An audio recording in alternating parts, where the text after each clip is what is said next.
Olá pessoal, eu sou Newton Gomes, aqui da CPA Informações Empresariais. Vamos dar sequência à nossa série de vídeos da reforma tributária. Nós estamos falando a respeito da comissão mista. Muito bem, nós já fizemos vídeos anteriores a respeito do dia 4 de março, onde aconteceu a primeira reunião da comissão mista. Estiveram presentes todos lá, etc. Agora, é interessante, nessa primeira reunião, que foi no dia 4 de março, o relator, deputado Aguinaldo Ribeiro, ele apresentou o seu plano de trabalho, quer dizer, uma agenda, né? Essa agenda, nós já até vimos no vídeo anterior, ela já começou, né? Está começando, aliás, já está começando hoje. Hoje é dia 10 de março, são quase 15 horas da tarde, e lá no Senado deve estar ocorrendo lá uma primeira reunião, uma primeira audiência pública. A gente fala disso depois. Mas, na realidade, depois que o deputado Aguinaldo Ribeiro, o relator, apresentou a sua agenda de trabalho, olha, eu pretendo fazer isso, fazer aquilo, etc., tal, até o dia 6 de maio, quando vai terminar. E aí o presidente lá da comissão, né, que é o Renato Rocha, ele falou, olha, alguém tem alguma dúvida a respeito desse plano de trabalho? Bom, estavam presentes 50 parlamentares, que são todos membros, 25 senadores, 25 deputados. Aí o pessoal começou a perguntar, né, como eu já disse anteriormente, o pessoal começou a perguntar. Então houve 20 parlamentares que perguntaram, criticaram, deram sugestões e assim por diante. Nós já fizemos vídeos anteriores explicando as perguntas, as observações, as críticas de cada um dos parlamentares até o número 13 dos 20, nós já comentamos 13. Nesse vídeo, que seria o terceiro dessa série, nós vamos comentar o que restou aí, que vai do parlamentar número 14 até o parlamentar número 20 que liquida. Ok? É isso que nós vamos fazer nesse vídeo para que nós tenhamos uma ideia, embora pálida, muito rápida, a respeito das dúvidas que na hora lá saltou cada um dos parlamentares a respeito do plano de trabalho, da agenda de trabalho. Vamos continuar comentando então os últimos parlamentares, do número 14 até o número 20, e eu vou contar, como sempre, com a participação inestimável da Júlia Gomes. Oi pessoal, bom, o primeiro parlamentar que a gente vai falar hoje nesse vídeo é o Tadeu Alencar. E ele falou um pouco sobre a simplificação e, além disso, acabar com a regressividade. Muito bem, o deputado Tadeu Alencar, então ele se inscreveu para falar e falou, olha, eu imagino que essa nossa comissão vai fazer um relatório que vá na direção da simplificação, né?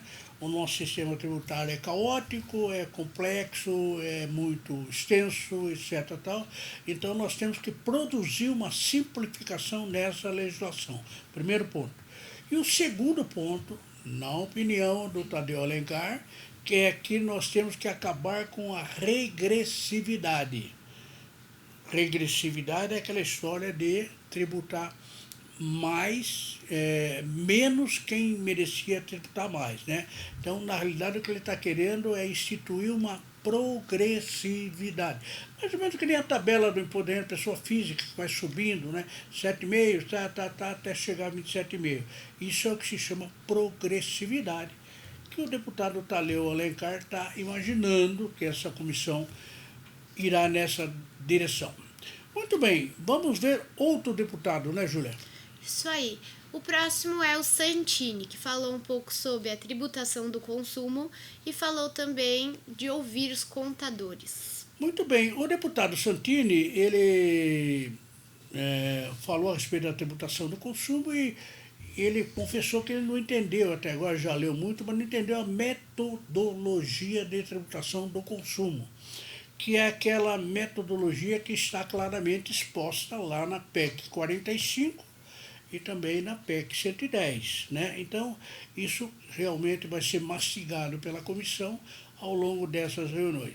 E o deputado Santini falou alguma coisa que nenhum outro parlamentar falou, que é ouvir os contadores, ouvir os contabilistas. Vejam bem, qualquer lei tributária que se faça nesse país necessariamente vai cair no colo de um contador, de um contabilista.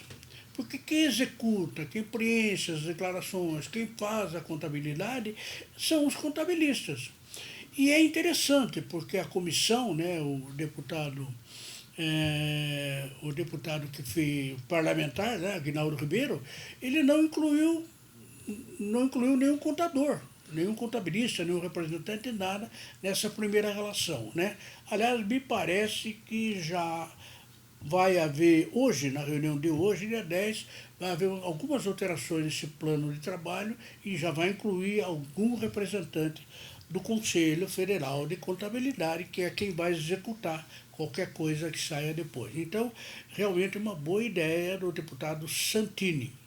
Muito bem, depois nós temos uma deputada. A próxima é a Paula Belmonte. Ela falou, deu sua opinião, que 45 dias é muito pouco e também falou que eles podem contar com ela.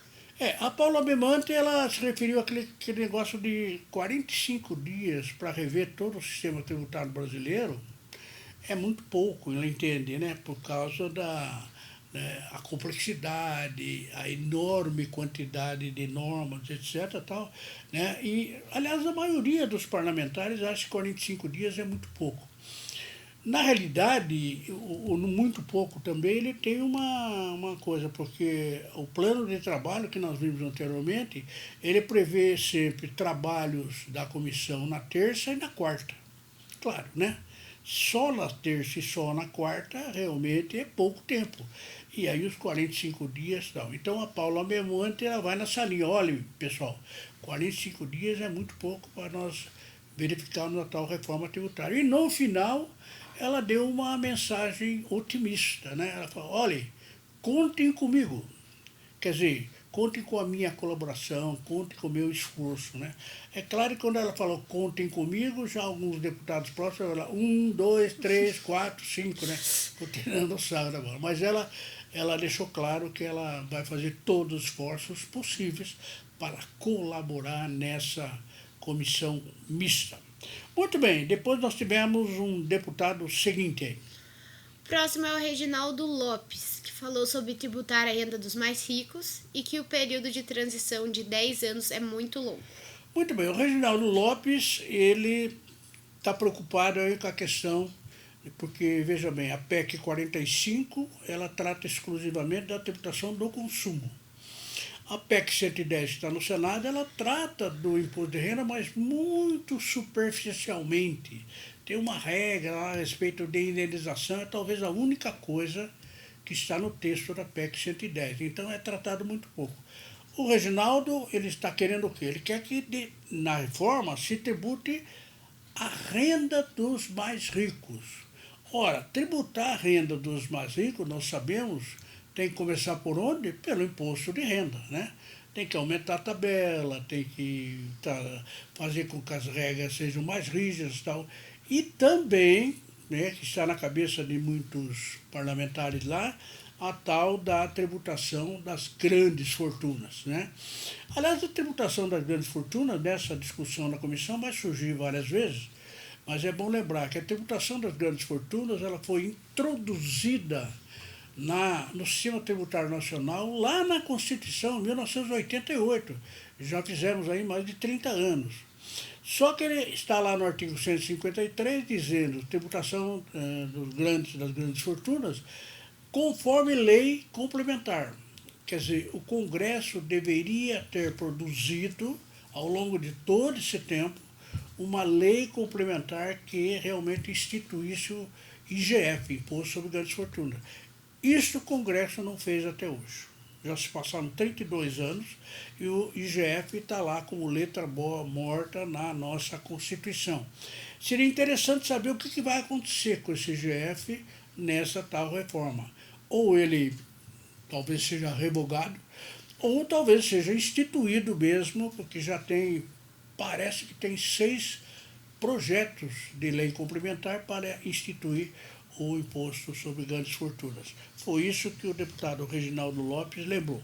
E, finalmente, o próprio Reginaldo falou, olha, esse período de transição que está na PEC 45 é de 10 anos, na PEC 110 é de 5.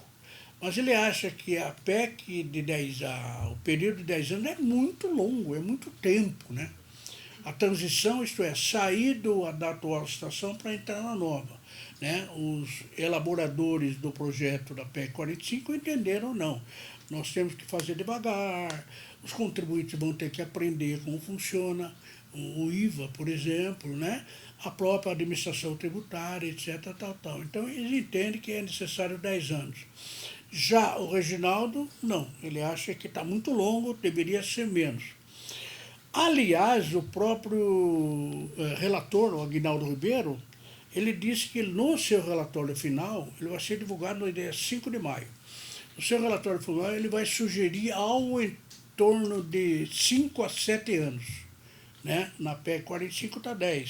Se for isso, vai diminuir. Aliás, eu tenho a sensação, como eu estou perseguindo essa discussão, eu tenho a sensação de que esse período de transição ele realmente não vai ser 10. Ou ele vai ser 8, ou 7, ou 6, ou até 5, né? Porque tudo indica que será diminuído. Muito bem, e agora nós temos também uma senadora. Bom, a próxima é a Cátia Abreu, que disse que 45 dias é tempo suficiente e falou que a reforma tem 3 pilares: a simplificação, o contencioso tributário e a justiça tributária. E no final, que a CPMF nunca mais. Muito bem, então a Cátia Abreu ela teve uma participação importante na discussão lá, né? E a senadora ela disse o seguinte, olha, 45 dias é tempo muito suficiente. Nós já estamos discutindo essa reforma tributária faz 3 anos e a gente não sai do lugar, fica patinando, né? Então, ela entende que 45 dias é o tempo mais do que suficiente para aprovar esse tal relatório da comissão mista, porque depois vai no plenário da Câmara por 2 turnos e no plenário do Senado por mais 2 turnos. Mas ela acha que dá. E depois ela falou, olha, no meu entender, o projeto que a gente vai fazer tem que ter 3 pilares. Primeiro, simplificação. Isso é um mantra, né? Todo mundo acha que tem que simplificar. Segundo, vamos tratar do contencioso tributário, porque os nossos tribunais administrativos, cárcere, etc., TIT em São Paulo, e os nossos tribunais judiciais estão atolados com processos tributários, cobrança, etc., né? Ela lembrou que hoje 70% do nosso PIB, Produto Interno Bruto, ele está sendo discutido na justiça com questões tributárias. Se você imaginar que o PIB nosso anda por volta de 7 trilhões, ora, 70% disso dá quase 5 trilhões. É um absurdo o que se discute de tributo nos tribunais, né? Então ela disse que nessa reforma tem que cuidar disso. E finalmente, que tem que ter uma parte de justiça tributária, né? Por exemplo, uma desoneração de folha, por exemplo, é uma boa ideia. E tem a questão da economia digital também, né? E ela entende que essa justiça deve ser praticada. E, finalmente, para arrematar a participação da Cátia Abreu, ela falou o seguinte, olha, CPMF nunca mais. Aliás, o ministro da Economia, nessa semana, voltou de novo dizer que ele quer porque quer a tal CPMF, nem que seja para cumprir a desoneração de folha. Quer dizer, é uma obsessão do Paulo Guedes, a tal de CPMF. Se isso vai dar ou não, no final da comissão mista nós veremos. Muito bem. Bom, depois nós temos, na discussão, entrou um deputado lá que é nobre, né? Que é quem? O Luiz Felipe de Orlens e Bragança, que disse sobre a reforma administrativa e falou de 3 aspectos da reforma, que o primeiro é a questão federativa, A segunda são os amigos empreendedores e terceiro é a competitividade como país. Muito bem, o deputado Luiz Felipe de Orleans e Bragança, ele é descendente lá da família real portuguesa, né? O nome Orleans e Bragança é da família real. Mora no Rio e ele é deputado e ele é conhecido como príncipe, né? Por causa das suas descendência nobre lá de Portugal. Então, ele falou o seguinte, olha, o que nós temos que fazer urgentemente é uma reforma administrativa. Nós temos que reduzir os gastos do país. O nosso país custa demais, gasta muito dinheiro, aí tem que arrecadar para pagar esses gastos. Então, nós temos que fazer uma reforma administrativa. Bom, e depois ele levantou 3 aspectos interessantes aí no projeto. Primeiro, a questão federativa, se entender com os estados e municípios. O segundo é que essa reforma tributária ela seja amiga dos empreendedores, né, que facilite a abertura de empresa, a vida da empresa e tal. E depois que essa reforma tributária ela realmente proporcione uma competitividade para o país. O Brasil hoje não é um país competitivo, né? Mas nós temos que fazer todo o possível. Um dos caminhos seria a tal reforma tributária. Muito bem, o príncipe aí foi o 19. Eu me lembro que nós íamos comentar 20, né? Então, qual é o 20º deputado, Júlia? O 20º é o Léo Moraes. Ele se questionou onde está o projeto do governo, falou que a PEC 45 é prejudicial e, por último, que a simplificação não pode ser o único objetivo. Muito bem. Então, o Léo Moraes deu seu recado rapidinho e falou, afinal, cadê o projeto do governo? Que mais de ano que está sendo prometido, vai. Eu gostaria de lembrar que o projeto do governo foi prometido novamente pelo ministro Paulo Guedes, que ele iria apresentar amanhã, lá na comissão mista, dia 11, ele estará lá, pelo menos disse que estará, e deverá levar o tal projeto do governo. Se ele levar, aí o deputado Léo Moraes ficará satisfeito. Além disso, o Léo falou que a PEC 45 é prejudicial. Ela vai aumentar a carga tributária, é complicado se fazer, tal. Deu a sua opinião. E, finalmente, uma coisa que o Léo Moraes lembrou é o seguinte, olha, a simplificação, que todo mundo quer, não pode ser o único objetivo. Nós não vamos fazer uma reforma tributária, em vez de preencher 5 guias, vamos preencher uma só e falar que a reforma foi boa. Não, não é isso. Nós temos que simplificar, tem que ficar fácil de declarar, fácil de pagar. Mas não é o único objetivo, são muitos outros objetivos. Não é mesmo, Juliana? Isso aí, pessoal. Bom, e no próximo vídeo nós vamos analisar a palestra que vai ter hoje na comissão mista da professora Rita de la Feria, que é da Universidade de Oxford, na Inglaterra, e ela é uma das maiores especialistas do mundo em IVAs. Bom, é bom recordar que tanto a PEC 110 no Senado prevê a criação do IVA, como a PEC 45 que está na Câmara também prevê a criação do IVA.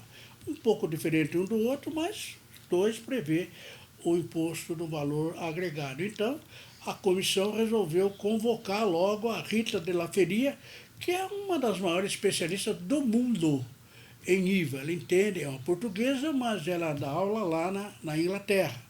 E ela realmente corre o mundo inteiro para assessorar os países, ela assessorou vários países com a introdução do IVA. Então, parece que eu já ouvi uma palestra dela, realmente ela é um talento, então eu acho que a participação dela vai ser muito importante. E eu que gostaria de lembrar, nós estamos falando da palestra hoje da professora Rita, que amanhã, pelo plano de trabalho que a gente já comentou, amanhã dia 11, né, vai ser uma quarta-feira, às 14h30, na TV Senado, está prometida a presença do Paulo Guedes, que é o nosso ministro da Economia. Ele estará lá. E ele disse, pelo menos numa entrevista, que ele vai levar o projeto do governo. Espero que ele realmente cumpra e nós estaremos acompanhando. Não é mesmo, Juliana? Isso aí. Bom, pessoal, para finalizar, gostaria de lembrar para vocês de nos procurarem nas redes sociais pelo @netcpa. Nós estamos no Instagram, no Facebook, no Twitter e também no LinkedIn. Além disso, você pode entrar no nosso site, que é netcpa.com.br, ou ligar no nosso número que está aqui na tela e falar com o nosso setor comercial. Além disso, por último, eu prometo, não esquece de se inscrever aqui no nosso canal Reforma Tributária e Previdenciária no YouTube. Muito obrigada e continue nos acompanhando. Muito bem, e eu finalmente gostaria de lembrar que amanhã, dia 11, quarta-feira, a partir das 14h30, nós estaremos acompanhando a visita e a participação do Paulo Guedes lá na comissão mista, né? Então, a gente vai fazer todo o possível para reproduzir o clima que existirá amanhã. Lógico, desde que ele vá. Eu imagino que agora ele vai, porque ele prometeu várias vezes. Até amanhã, então, muito obrigado.